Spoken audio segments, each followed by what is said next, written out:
As I said in my previous video on the HAL HA-300, after the Second World War, many German aeronautical designers found themselves at a loose end.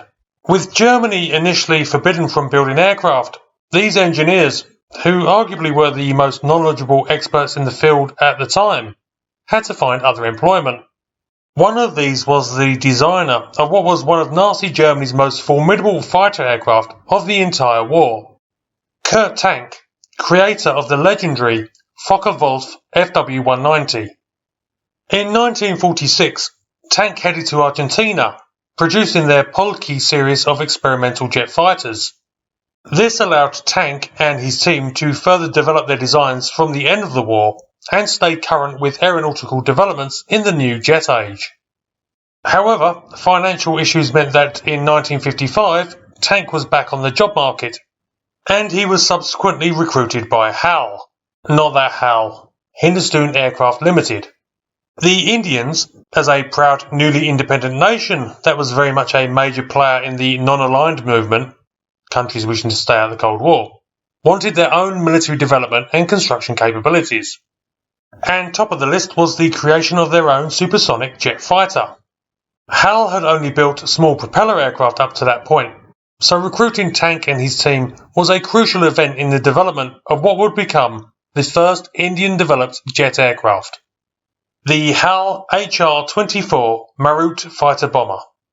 The project was given the official go-ahead in 1956, and the specification was for a twin-engine fighter bomber capable of Mach 1.5 and ideally Mach 2.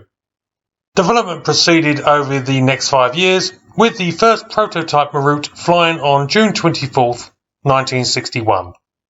It was now that issues with the project really started to come out. Not really in the aircraft itself, but in the lack of coordination between the Indian government, Air Force, HAL, and Kurt Tank himself. The prototype HR-24s flew with the British-designed Bristol Siddeley Orpheus Mark 703 turbojet, which only produced 4,900 pounds of thrust each.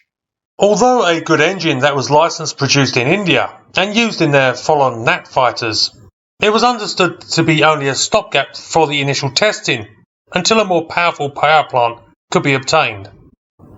Unfortunately, this need seems to have been overlooked, and in 1961, the Indian government ordered 16 pre-production and 60 production Maruts for service in the Indian Air Force, all with the Orpheus engine.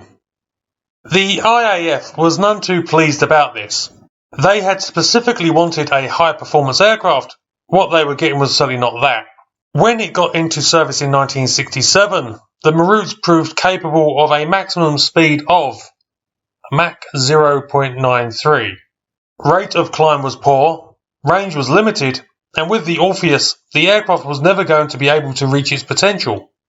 In fact, in aerial combat, it was far outclassed by the IAF's primary fighters of the day, the Hawker Hunter and the Folan Nat, which left the Indian Air Force questioning why they were getting saddled with the Marut. There were also issues between Tank and the Indian government, with relations becoming increasingly strained as the project moved along, leading to both parties largely ignoring each other. Hardly a good situation when you're attempting to build the most advanced machine in the history of your country. Attempts to remedy the weak engine ultimately met with failure. An initial offer from Rolls-Royce to develop an improved Orpheus was rejected by the Indian government, who then began to invest in the Egyptian Brander E300 turbojet, which was in development for Messerschmitt's HA-300 fighter. This fell apart in 1969, apparently again through lack of clear communication between the parties involved. Other engines were examined, but none were suitable for various reasons, and the HR-24 would go into service with the low-powered Orpheus as power plant throughout its entire career. A total of 147 were built, but they served with only 3 squadrons of the Indian Air Force, numbers 10, 31 and 220. The Maruts were armed with twin 30mm Aden cannon and had 4 wing hardpoints for carrying a total load of 4,000 pounds of bombs or rockets. Initially, the aircraft were also fitted with a retractable pack of 50mm Matra rockets behind the pilot, which would drop down to launch. but these were soon removed and replaced with an additional fuel tank.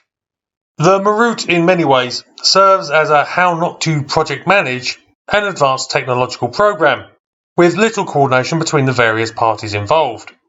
In fact, the adoption of the aircraft at all can be seen as an example of political interest superseding military requirement. But despite its low production number and far from sparkling performance, the Marut story is not all doom and gloom. The HF-24 may not have been the high-altitude fighter originally wanted, but it proved an excellent low-level attacker. In fact, when the time came, the aircraft proved that it may not have been what the Indian Air Force wanted, but it was what was needed. The Marut had good acceleration at low level, as well as being extremely easy to handle. The cockpit was well laid out, and the aircraft extremely forgiving to pilots. All essential elements for an aircraft zipping along at treetop level. As one pilot who flew it said, "The Marut is a sweet lady, not a bitch." Additionally, the aircraft was tough. This is probably due to the fact that Kurt Tank built his aircraft like, well, tanks. The Marut's twin engines meant that it was capable of taking both bird strike and battle damage in its stride and still get back to base. All this would come into play during the Indo-Pakistan War of December 1971. In a 2-week campaign, Maruts would fly 300 ground attack missions, losing 3 aircraft to ground fire. One Marut also achieved an air kill, down in a Pakistani F-86 on December 7th. The rugged build meant that a number of aircraft managed to make it home even after suffering severe damage and on one engine. This was in marked contrast to the single-engine Hunters, Gnats and Mystères that provided the majority of the IAF's ground attack capability during the war. But in some ways, the combat success of the Marut, and its good safety record generally, actually further underlines its failure. Because if the HR-24 had have been properly managed from the start, and received the more powerful engines that it needed, it could have been a truly formidable aircraft, certainly on a par with its contemporaries. As it is, the Marut began to be phased out in the 1980s, being replaced in the strike role by the Sepicat Jaguar that was built under license in India. The last of the aircraft were phased out in 1990, the end of a remarkable aircraft that held so much promise, but ultimately only was able to give an indication of what might have been. Because if the HF-24 had been properly managed from the start, it's possible that it could have been a truly world-class competitor.